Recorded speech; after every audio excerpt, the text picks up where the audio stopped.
Assalamualaikum warahmatullahi wabarakatuh. Video kali ini saya ingin mengkritisi ceramahnya Buya Syakur tentang Shirathul Mustaqim.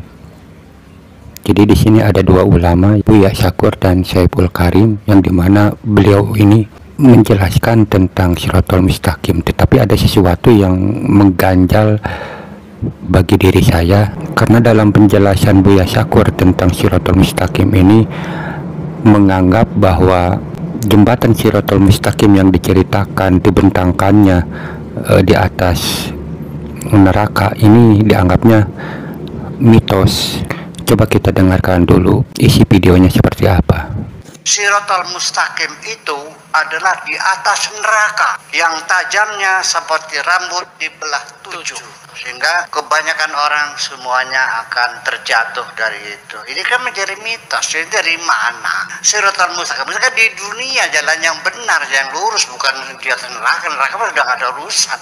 Ini dari mana ceritanya saya nggak tahu, tapi ini menjadi cerita yang sangat populer sekali. Karena pada zaman periode awal penafsiran Quran itu banyak masuk mitos-mitos. Nah, di sini sudah jelas ya bahwa Buya Syakur ini tidak mempercayai bahwa Shirathul Mustaqim yang diceritakan dibentangkannya di atas neraka ini adalah benar. Itu adalah mitos menurut beliau ini. Saya membenarkan apa yang dikatakan oleh Buya Syakur ini adalah bahwa Shirathul Mustaqim itu adanya di dunia. Tetapi kenapa Buya Syakur memahami jembatan Shirathul Mustaqim yang dibentangkan di atas neraka ini dianggapnya adalah mitos, dan beliau juga mempertanyakan bahwa cerita ini awalnya dari mana. Seakan-akan beliau ini tidak tahu, padahal di dalam hadis yang diriwayatkan oleh Imam Bukhari, di situ diceritakan bahwa yang pertama kali melewatinya itu adalah Rasulullah, dan Rasulullah minta tolong kepada Allah. Bahkan di situ juga dijelaskan bahwa Rasulullah bertanya ke para sahabatnya, apakah kalian melihatnya? Para sahabat pun mengatakan bahwa iya, aku melihatnya. Seperti itu. Nah, cuman yang jadi permasalahan di sini menurut saya, jangan-jangan Buya Syakur ini memahami tentang Shirathul Mustaqim ini adalah dari hasil pemikirannya atau logikanya tanpa pernah mengalaminya. Seandainya Buya Syakur mengalaminya, maka saya yakin beliau ini tidak akan mengatakan bahwa jembatan Shirathul Mustaqim yang dibentangkan di atas neraka ini atau tajamnya bagaikan pedang tidak akan dianggap mitos, karena ini menurut saya bukan mitos tetapi perumpamaan. Nah, itu pertanyaan saya kepada Buya Syakur. Tapi sekarang Buya Syakur sudah almarhum. Mudah-mudahan dalam video ini bukan menjadikan suatu keganjalan bagi almarhum Buya Syakur, tetapi ini adalah menjadi berkah, karena tujuan kita ini adalah untuk memahami agama dengan baik. Semoga ini menjadi berkah untuk diri kita dan almarhum. Dan saya juga menonton ceramahnya Syaiful Karim yang dimana beliau juga menceritakan atau menjelaskan tentang Shirathul Mustaqim. Tetapi sayang Syaiful Karim ini tidak menjelaskan tentang simbol-simbolnya atau perumpamaan-perumpamaan yang biasa kita dengar. Untuk lebih jelasnya kita tonton video Syaiful Karim yang membahas tentang Shirathul Mustaqim. Leluhur kita mengatakan bahwa jalan keselamatan itu namanya jalan Shirathul Mustaqim. Ada bahasa silokanya. Shirathul Mustaqim itu rambut dibelah 7. Nah, orang-orang yang dangkal pengetahuannya, dia menangkap rambut dibelah 7 itu yang namanya rambut ya ini, satu helai. Dibelah 7 ya dibelah menjadi 7. Dan itu dianggap sebagai jembatan. Padahal itu siloka sebetulnya. Itu bahasa amsal, bahasa perumpamaan. Nah, jika kita mendengar penjelasan dari Syaiful Karim bahwa Shirathul Mustaqim ini adalah ada perumpamaan, katanya seperti itu. Jadi intinya bahwa Syaiful Karim tidak menganggap bahwa itu adalah mitos, tetapi ini adalah sebuah perumpamaan, katanya. Tetapi sayang Syaiful Karim ini tidak menjelaskan perumpamaan ini. Dan saya juga tidak tahu apakah Syaiful Karim ini memahami tentang perumpamaan ini atau tidak, karena di sini Syaiful Karim tidak menjelaskannya. Tetapi Syaiful Karim dalam video ini menjelaskan bahwa Shirathul Mustaqim itu adanya di dunia, sama seperti yang dikatakannya Buya Syakur. Dan di sini saya ingin menjelaskan tentang simbol-simbolnya itu, karena dua ulama ini tidak menjelaskan tentang simbol-simbolnya itu, yang jadi dikhawatirkan maka orang-orang akan menganggap bahwa ulama-ulama terdahulu yang mengatakan bahwa Shirathul Mustaqim ini bagaikan rambut dibelah 7 adalah sesuatu kebohongan atau sesuatu yang diada-ada, maka ini akan menjadi fitnah. Jadi di sini saya merasa punya ya anggaplah ingin membela ulama terdahulu. Saya katakan bahwa ulama dahulu ini bukan mengada-ada ataupun merekayasa, tetapi ini adalah sebuah perumpamaan. Sebelum saya menjelaskan perumpamaan itu, saya akan mengatakan bahwa apa yang dikatakan oleh Buya Syakur ataupun Syaiful Karim bahwa Shirathul Mustaqim itu memang benar adanya di dunia, tetapi kita harus mengetahui simbol-simbolnya. Mari kita mulai. Manusia atau umat Islam tidak akan melihat Shirathul Mustaqim itu jika kita tidak bisa mengontrol hawa nafsunya. Jadi di sini saya akan mengatakan bahwa kita bisa memahaminya tentang hakikat Shirathul Mustaqim itu adalah adanya di dunia dengan cara akal pikir, tetapi kita tidak akan memahaminya lebih jauh tentang Shirathul Mustaqim, dan kita tidak akan membenarkan apa yang dikatakan oleh para ulama tentang jembatan yang begitu tajam dan panjang dan bagaikan rambut dibelah 7. Itu tidak akan pernah kita mengiyahkan tentang hal itu, karena syarat untuk memahami, untuk membenarkan simbol-simbol itu, kita harus mengalaminya. Maka agar kita mengalaminya, syarat yang harus kita lakukan adalah satu, kita harus mampu mengontrol hawa nafsu.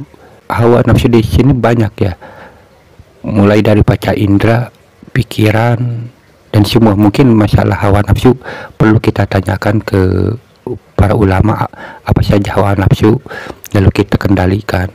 Nah, di saat kita mengendalikan, jika kita terus-menerus istiqomah dalam melakukan hal itu, yang benar-benar kita istiqomahnya mengontrol hawa nafsunya, maka lambat laun kita akan dibukakan rahasia kesalahan kita yang kecil-kecil. Nah, jadi prosesnya ini yang diawali adalah pengontrolan hawa nafsu kita. Tetapi di sini saya tetap harus menjalankan yang namanya 5 waktu semacam seperti itu. Tetapi saya anggaplah itu kita sudah mengetahuinya. Tetapi di sini yang poin-poin yang terkait dengan itu, yaitu adalah mengendalikan hawa nafsu yang benar-benar. Jadi mengendalikan hawa nafsu itu bukan menurut diri kita, tapi harus menurut Allah. Karena kalau menurut kita mungkin kita ini sudah mengontrol hawa nafsu, tetapi menurut Allah itu masih belum.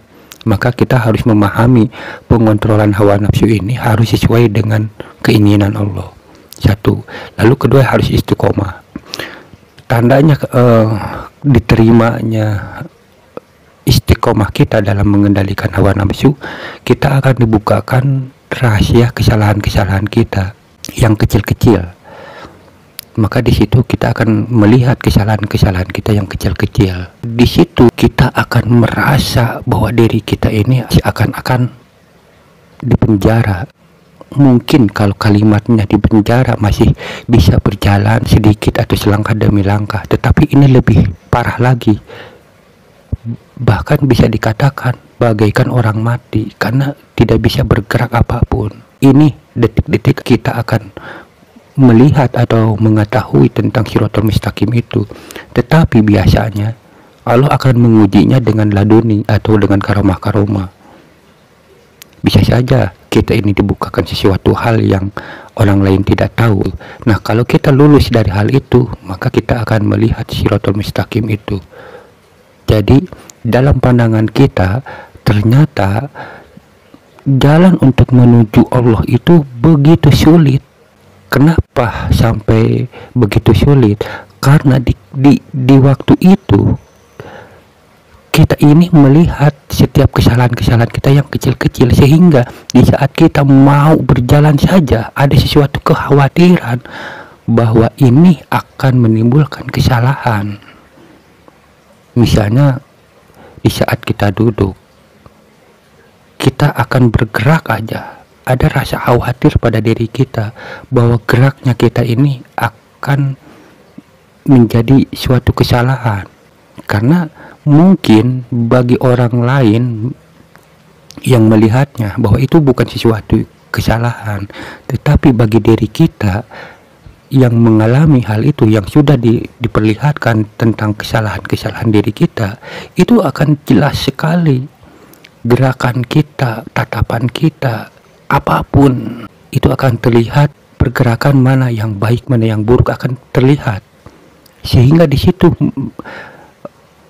kita akan berkesimpulan begitu sulitnya menempuh jalan Allah itu. Sedikit saja kita salah, maka kita akan terjerumus ke hal kesalahan. Kesalahan di sini adalah diibaratkan neraka.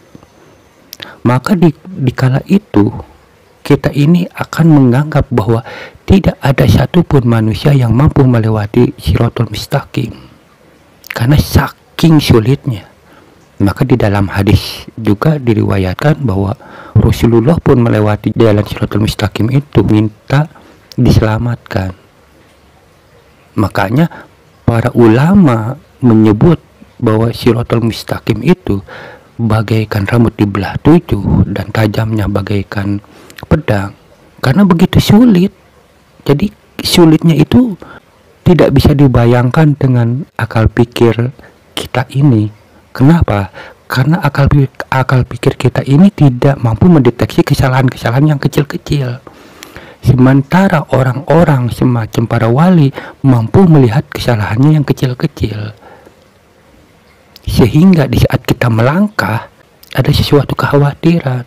Semacam hal seperti ini, saya berbicara seperti ini, orang yang sudah terbuka atas kesalahannya dirinya yang kecil-kecil ini dipertanyakan, apakah gaya bicara, ucapan seperti kita ini, tatapan kita seperti ini, apakah tidak menimbulkan dosa? Orang-orang seperti itu mempertanyakan hal itu karena mereka takut untuk salah. Maka dia tidak akan berani, maka dia akan mengatakan la haula wala quwata. Sesungguhnya manusia ini tidak memiliki kemampuan apa-apa kecuali atas pertolongan Allah. Maka di situ disimpulkan bahwa kita masuk surga itu bukan karena amal kita, tetapi karena rahmat Allah. Karena tidak ada yang mampu untuk masuk ke surga ini, dan kita tidak akan mampu kecuali dengan pertolongan Allah. Saya berbicara seperti ini karena dari penjelasan-penjelasan ulama ini yang bikin saya harus berkata seperti itu. Kenapa? Karena di saat kita mendengar kalimat-kalimat itu, apalagi semacam kayak Buya Syakur, seakan-akan ulama-ulama dahulu yang menceritakan tentang jembatan Shirathul Mustaqim dibentangkan di neraka ini adalah sesuatu kebohongan atau sesuatu yang diada-ada, padahal itu adalah perumpamaan yang memang kalau kita mengalaminya kita akan melihat, merasakan dengan batin kita seperti itu. Nah, pertanyaannya, apakah di akhirat ada Shirathul Mustaqim? Waktu dulu saya setelah melihat seperti itu timbul pertanyaan seperti itu, apakah nanti di akhirat ada Shirathul Mustaqim? Di situ terjadi perdebatan diri saya dengan diri saya. Kalau seandainya di akhirat itu tidak ada Shirathul Mustaqim seperti yang pernah saya lihat, maka di situ saya mempertanyakan di mana keadilan Allah. karena tidak semua orang melihat Shiratal Mustaqim itu di dunia. Nah, di situ karena Allah Maha Adil, maka di situ juga kemungkinan bagi orang yang tidak melihat Shiratal Mustaqim di alam dunia, maka di akhirat pun pasti ngalaminnya. Tetapi baik Shiratal Mustaqim di dunia ataupun di akhirat, kita ini tidak akan mampu melewatinya kecuali pertolongan Allah. Hanya saja orang yang melihat Shiratal Mustaqim di dunia ini lebih beruntung daripada di akhirat. Kenapa? Karena di dunia masih diberikan waktu untuk, ya istilahnya kalau berdoa masih ada pengabulan. Tetapi kalau udah di akhirat, permohonan kita ini tidak akan lagi didengarkan. Nah, itu pun kalau memang di akhirat itu ada. Nah, di saat ini saya tidak peduli apakah di akhirat itu ada atau tidak ada, karena saya tidak akan mempertanyakan lagi tentang keadilan Allah, karena waktu itu